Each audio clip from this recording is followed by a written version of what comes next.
introduced in the Mosaic Law were already being followed by Noah as part of this covenant.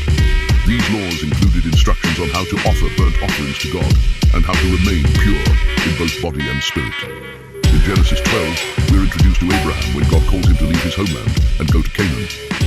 But Jubilees takes us further back into Abraham's youth, adding an entirely new dimension to his story. According to Jubilees, Abraham grew up in a family steeped in idolatry. His father, Terah, worshipped false gods. This isn't mentioned in Genesis, but Jubilees paints a vivid picture of a young Abraham who rejects the pagan practices around him, choosing instead to follow the one true God. And he said, "My father, tell me, what is this idol you worship?" And Abraham saw that it was an image of stone. And Abraham burned them before the eyes of all and fled into the wilderness. Jubilees 11:16-17. While Genesis focuses on Abraham's obedience to God's call to leave his home, Jubilees portrays Abraham as a revolutionary figure, destroying the idols in his father's house and making a bold stand against the idolatry of his time. This act of spiritual rebellion sets the stage for Abraham's later role as the father of the chosen people, who would reject pagan practices and follow the laws of God. One of the most striking differences between Genesis and the Book of Jubilees is the idea that Abraham followed divine laws long before Moses was ever born. In Genesis, there's no mention of Abraham being given laws other than the covenant of circumcision in Genesis 17. However, in Jubilees, Abraham is presented as someone who already observed the Sabbath, made sacrifices, and followed other laws that are typically associated with Moses.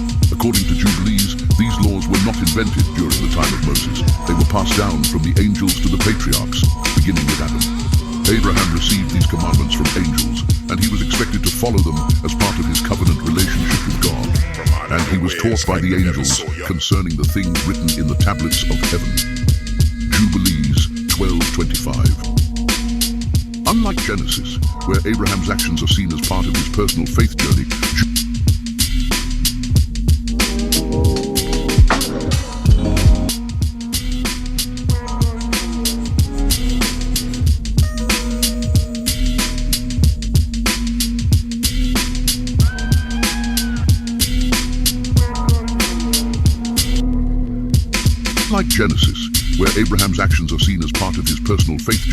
Jubilees presents him as someone who was part of a cosmic plan.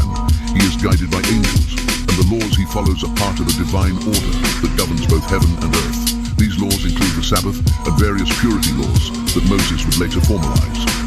The covenant of circumcision is one of the most important moments in Abraham's story. In Genesis 17, God tells Abraham to circumcise himself and all the males in his household as a sign of the covenant. But Jubilees goes even further, revealing that this was not just a symbolic act. It was part of a cosmic law written on the heavenly tablets. According to Jubilees, circumcision wasn't just a sign for Abraham's descendants. It was a divine law that had been in existence since the creation of the world. This covenant is inscribed on the heavenly tablets, which are seen as God's blueprint for creation, containing all the laws that govern both angels and humans. And this law is for all the generations forever, and there is no circumcision of the days, and no passing over one day out of the 8 days, for it is an eternal ordinance, ordained and written on the heavenly tablets. Jubilees 15:25. In Genesis, the focus is on Abraham's obedience to God's command, but Jubilees portrays this act as part of a much larger divine order. Circumcision is not just a physical sign, it's a way of aligning oneself with the cosmic laws that govern the universe. The story of the binding of Isaac, known as the Akedah, is one of the most powerful moments in Genesis. Genesis 22:1-19, where God tests Abraham's faith by asking him to sacrifice his son, Isaac.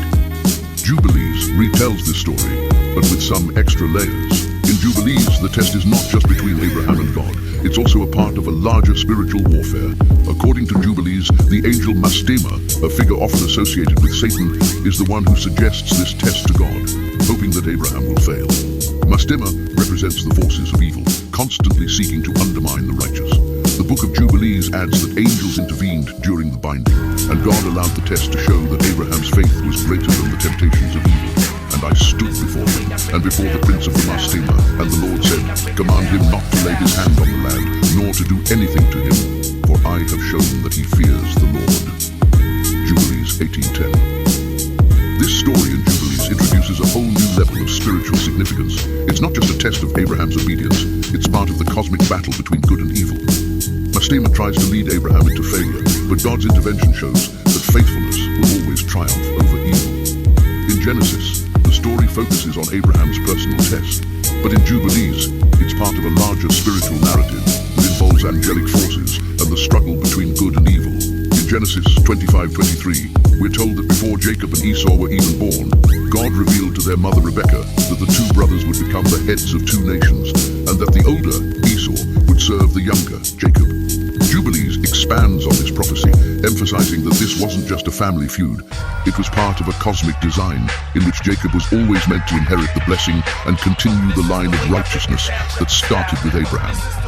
Jubilees adds a layer of predestination, revealing that Jacob was chosen from birth to carry on the covenant, while Esau was destined to stray from God's plan.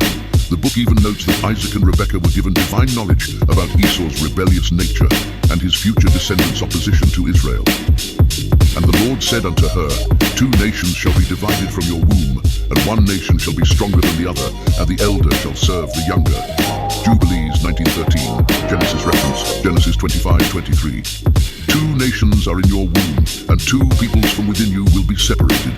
One people will be stronger than the other, and the older will serve the younger. In Genesis, we see this struggle unfold through Jacob's cunning and Esau's impulsiveness.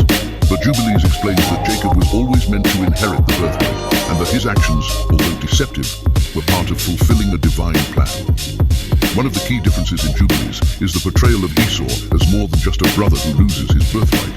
Jubilees emphasizes that Esau represents a line of rebellion against God's chosen people.